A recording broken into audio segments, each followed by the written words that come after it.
जोधपुर के राठौर रतन सिंह की इकलौती पुत्री मीराबाई का जन्म 16वीं शताब्दी में हुआ था। फिर एक दिन एक बारात जा रही होती है। उसी वक्त मीराबाई अपनी झरोखे से देख रही होती है। वह अपनी माँ से कहती है, माँ ये क्या इतनी धूमधाम से जा रही है? ये तो बारात जा रही है, इसमें दूल्हा दुल्हन की शादी होती है। हाँ, मेरी भी शादी होगी ना। मेरा दूल्हा कौन है? चल मेरा दिमाग मत खराब कर अब। बताओ ना माँ, मेरा दूल्हा कौन है? वो मूर्ति देख रही है ना, तेरा पति कृष्ण है। क्या सच में माँ मेरा पति कृष्ण है? मीराबाई को माँ की बातों का इतना गहरा प्रभाव पड़ा कि वो कृष्ण भक्ति में रहने लगी। फिर मीराबाई की माँ की मृत्यु के बाद मीराबाई के दादा ने और पिता ने मीराबाई की शादी उदयपुर के महाराजा भोजराज, मेवाड़ के महाराजा सांगा के पुत्र से करवा दी। फिर शादी के एक दिन बाद भोजराज मीरा से कहता है कि मीरा, तुम ये कृष्ण की मूर्ति राजमहल में क्यों लाई हो?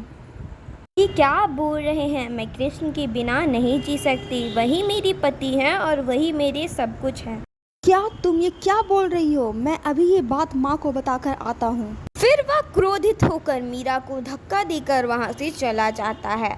वह अपनी माँ के सामने जाकर अपनी माँ से कहता है कि माँ, यह मीरा एक मूर्त को अपना पति बता रही है और कह रही है कि मेरी शादी इस कृष्ण से बचपन में ही हो गई थी।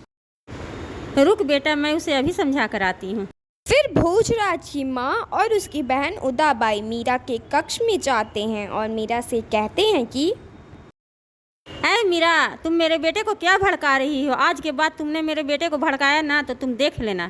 पर माता, मैं तो सच ही कह रही हूँ। कृष्ण ही मेरे पति है। ये शादी तो मुझसे ज़बरदस्ती में हुई है। और हाँ मीरा, आज से मेरे भाई को मत भड़काना और ये कृष्णा कृष्णा भजना बंद कर दो तुम। पर मीरा की किस्मत इतनी अच्छी कहाँ। 25 वर्ष की उम्र में 1580 में भोजराज का आकस्मिक मृत्यु हो जाता है। फिर एक दिन मीराबाई का देवा राणा सांगा उसे अपने दरबार में बुलाकर कहता है, मीरा, तुम ये साज श्रृंगार करना छोड़ दो। क्या तुम्हें पता नहीं है कि तुम्हारे पति की मृत्यु हो गई है? मेरे पति तो कृष्ण हैं। भला मैं क्यों अपना साज श्रृंगार छोड़ूं? फिर मीरा भरी दरबार में वहां से गाना गाकर जाने लगती है। मेरी तो गिरधरी गोपाल, दूसरा ना कोई। फिर मीरा कृष्ण भक्ति में लीन हो जाती है। पर एक दिन जब रात के अंधेरे में मीरा मंदिर जा रही होती है और राणा सांगा उसे देख लेता है तो वह कहता है, यह मीरा रात में कहाँ जा रही है? इसका तो कुछ न कुछ करना ही पड़ेगा। सुनो, तुम यह सांप का पिटारा मीरा को हीरो का हार बोलकर भेंट कर देना। ठीक है भैया, मैं ये सांप का पिटारा अभी मीरा को देकर आती हूँ और आपके लिए एक अच्छी खबर लेकर आती हूँ। मीरा, तुम ये कृष्ण भक्ति करना छोड़ दो। इससे हमारे खानदान का नाम खराब हो रहा है। पर दीदी, मैं कृष्ण भक्ति करना नहीं छोड़ सकती। मैं कृष्ण की सच्ची मन से भक्ति करती हूँ। अच्छा ठीक है मीरा, मैं ये तुम्हारे लिए हीरो का हार भेंट में लाई हूँ। वाह, ये तो बहुत खूबसूरत है दीदी। बाई मीरा के चरणों में गिरती है और उससे माफ़ी मांगती है। मुझे समझ आ गया है मीरा, तुम एक सच्ची कृष्ण भक्त हो। तुम मुझे भी अपनी कृष्ण भक्ति में शामिल करो। सही मीराबाई की भक्ति चली रही थी, लेकिन राणा चैन से नहीं बैठ रहा था। फिर एक दिन मीरा को मारना ही होगा। उसने उदाबाई को भी अपनी कृष्ण भक्ति में शामिल कर लिया है। क्या तुम्हारे पास कोई उपाय है? हाँ महाराज, मेरे पास एक उपाय है।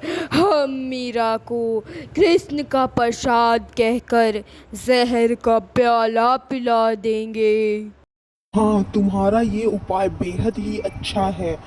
जाओ सेनापति, जाकर मीरा को ले आओ। वह मीरा को राज दरबार में लाते हैं और मीरा जहर का प्याला को कृष्ण का नाम लेकर पी जाती है। मीरा, ये लो तुम्हारे लिए कृष्ण का प्रसाद। मीरा मीरा जब उस जहर को पी रही होती है तो भगवान कृष्ण उस जहर को अमृत में परिवर्तित कर देते हैं।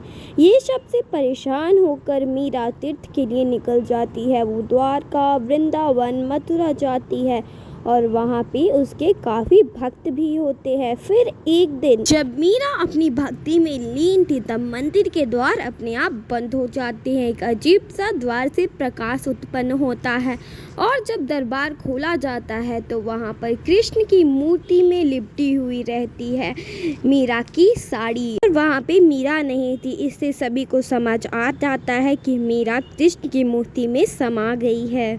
ऐसे ही हमारे हिंदू धर्म में कई परम भक्त हैं। अगर आपको ये कहानी पसंद आई हो तो हमारी इस वीडियो को लाइक करिएगा और चैनल को सब्सक्राइब करना मत भूलिएगा। Thanks for watching. बाय।